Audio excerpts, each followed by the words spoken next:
So the MF3 RS3M comes in at just £10, which puts it in the budget magnetic range, I guess.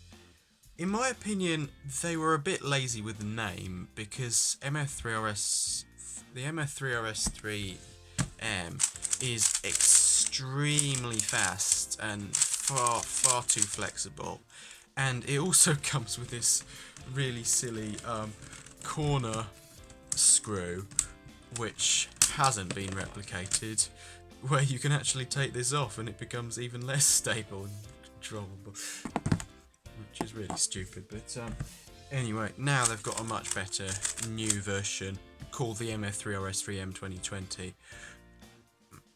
I mean, it seems a bit pointless calling it that, but anyway, it's a good cube, much better than the MF3 RS3M original. Probably more resembles the MF3 RS2 than the MF3 RS3, because the MF3 RS2 is actually stable, although I haven't tried a magnetic one of those in ages.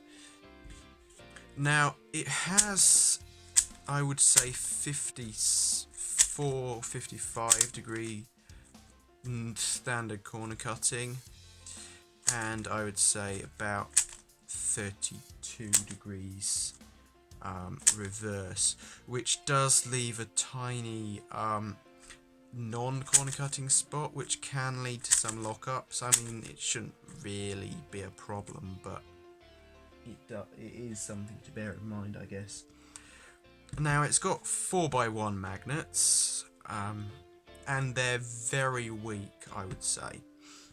Now, this is one of the issues. I have taken the decision,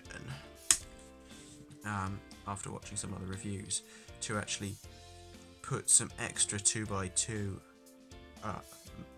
tiny 2x2 magnets in there, so that the magnet strength is slightly stronger.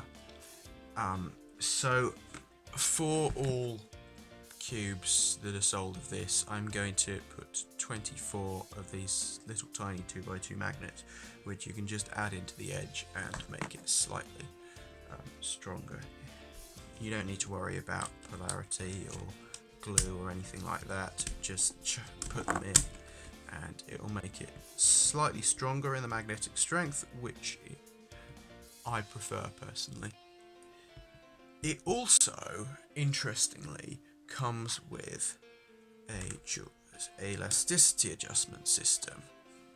So in the box, in the accessories box, we have all these silly cards and a normal screw and the elasticity adjustment system. Yeah, this one. So you can change the elasticity. So I have changed it to setting number 3.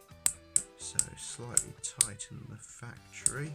So the factory has it at just at, like, I guess the highest elasticity, and I've reduced it.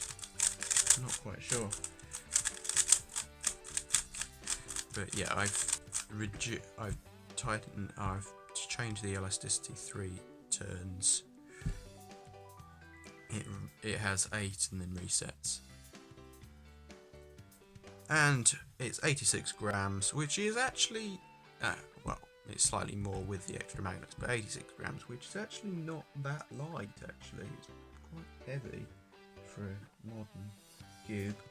And 56 millimeters, so slightly bigger than some cubes, but it's hardly noticeable compared to 55.5. So the mechanism is surprisingly similar to the original MF3 RS3M. So it's kind of strange how different they feel. And I think the main difference that made this feel so much better is just slightly more lines there to just increase the friction slightly, because the MF3 RS3M is just too fast and uncontrollable, whereas in the new one they have managed to increase the friction just enough that it's a lot more stable, I think. Haven't really made much change but it's enough, and they've got rid of that silly screw.